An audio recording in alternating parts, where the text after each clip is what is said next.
আসসালামু আলাইকুম বন্ধুরা, কেমন আছেন? আশা করি ভালো আছেন। আমি আল্লাহর রহমতে ভালো আছি। আমি এখন গ্রামে ঘুরতে আসছি। গ্রামের পরিবেশ দেখেন, এই যে কত সুন্দর পরিবেশ। পিছন দিকে দেখেন ফুল দেখা যাচ্ছে, খুবই সুন্দর।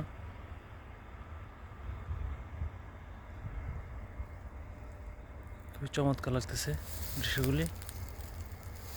এই যে পাশে পাহাড়, ওই পিছনে দেখেন ওই যে পাহাড়, ওই যে ওই পাশে পাহাড়। চমৎকার দৃশ্য, আপনারাও আমার সাথে উপভোগ করেন।